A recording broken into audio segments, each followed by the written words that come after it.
This is Newcap News with Lauren Poland. Good evening and thanks for joining us. Moses, coming off a great game, the Bobcats are on Wednesday, but they have a pretty tough challenge tonight. Yep. They're facing the #1 ranked team in the AJ, or the #1 team in the AJ, the #3 ranked team in the country in Spruce Grove. So it should be a very entertaining matchup. These two have a lot of bad blood, so it'll be interesting to see tonight, and we'll have a preview on that and more in sports. Talking to some new players too, right? You bet. That'll be interesting. And Gerard, I went out earlier today and it wasn't too bad. It wasn't till the afternoon when that wind started picking up that it got really chilly. Yeah, well, this is the last of it, so I'm glad you went out and enjoyed it. I was out in a little bit too, and the point that I was out is actually when the light dusting began to come down just at around lunchtime into the early afternoon there.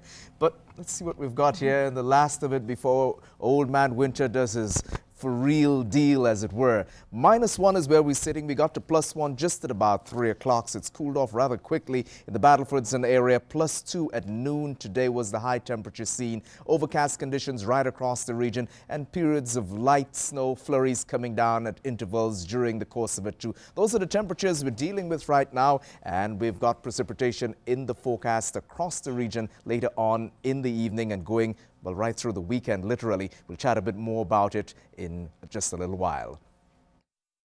After years of planning and construction, the Thorpe Recovery Center is opening its doors to the public. The state-of-the-art facility will start housing patients on the 23rd, but before that, you have a chance to tour the building tomorrow from 12 to 4 p.m. Emmett Murphy has more. Construction is almost entirely complete on the new 54,000 square foot building. It's a welcome relief for the staff at Thorpe. They have consistently had to turn away patients due to shortages in space at their current facility. And it's quite overwhelming. And I was just talking a little bit before. It feels like I'm on cloud 9 and I'm having a hard time to come down. Not only will the new facility house more patients, but the new programs will be more accommodating. Previously, incoming patients had to wait for a multi-week program to end before they could join Thorpe. Now, clients will be able to be admitted at any time, receiving counseling right away. The reason that we want to do that is because that helps to engage the part of the brain that kind of slacks off in addiction. Those at the Thorpe are thrilled with the new building, calling it a world-class facility that helps clients with their intense emotional inner work. So having the grounds that we do and the ability to spread out a little bit, it gives people the opportunity for solitude, even though it's a 42-bed program. We have an excellent program, and now we have an excellent facility that'll give them some good feeling about themselves, and that's important. This facility was created by an architect who usually designs prisons. Here he has incorporated color glass windows to make the place more vibrant. He's also added safety features such as this extended hallway that allows patients to be seen by staff at all times, making sure everyone is safe. Construction of the new adolescent wing is still delayed. Those 21 and under will most likely have to wait until May. The new center will house 72 patients along with more detox programming. Emmett Murphy, Newcap News. Kiscotti RCMP are looking for a man after he allegedly exposed himself to a woman at the Marwayne car wash. Police received a call of a man wearing a black ski mask standing outside the building masturbating. The suspect is described as roughly 5'7" with a smaller build, wearing a dark coat. Anyone with information is asked to call the Kiscotti RCMP or Crime Stoppers. A North Battleford man and woman are facing multiple drug charges following a search warrant by municipal and provincial police. 47-year-old Bernard Allen Tetz and 47-year-old Amanda Elizabeth Peach face 3 charges each, including possession and trafficking of a controlled substance. Police searched a residence in the 1600 block of 103rd Street in North Battleford. The investigation is ongoing and both will appear in court on February 9th. A viral animal disease has shown up in North Battleford. Bylaw enforcement shot and killed a coyote last week, which tested positive for a disease known as canine distemper. Officials say it doesn't affect humans but can harm wild animals and domestic pets. Owners are urged to make sure their pets' vaccines are up to date. If you do have a small dog or cat, you're asked to watch them closely when it's outside and not let it run free. RCMP are asking anyone who sees a coyote acting unusual or approaching people inside city limits to report it to police immediately. While construction continues on the new arena being added onto the Energy Center, the city of Cold Lake is still securing funds. As Clayton Brown explains, an oil company has made a big donation to help with the finishing touches.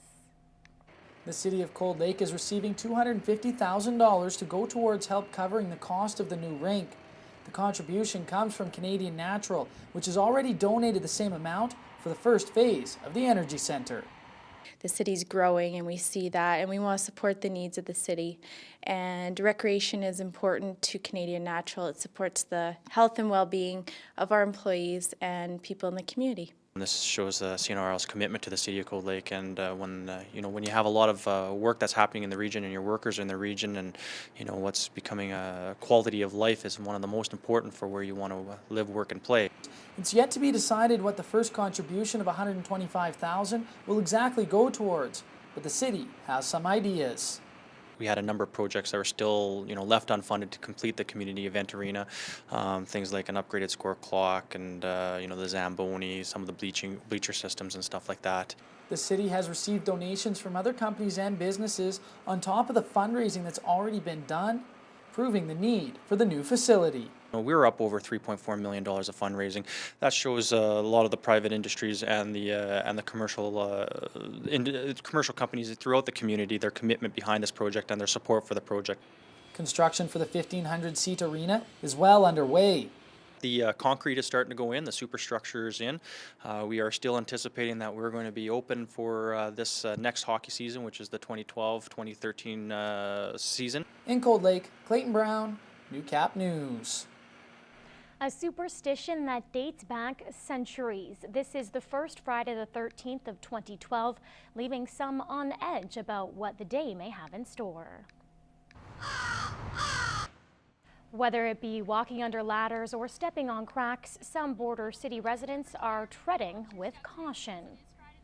Well, I'm going to be careful. At all intersections, driving and stuff, you just got to be careful. While others don't seem to take the date too seriously. Today's date, it's Friday the 13th. I hadn't thought about it. I don't put a lot of emphasis on it. And some have a whole different reason to celebrate altogether. Thoughts on Friday the 13th? I love it. I was born the 13th and I had a Friday the 13th, and then my grandmother died the day before, but you know what? We made it a beautiful, awesome day, and so I just enjoy every Friday the 13th. It's what we make of it.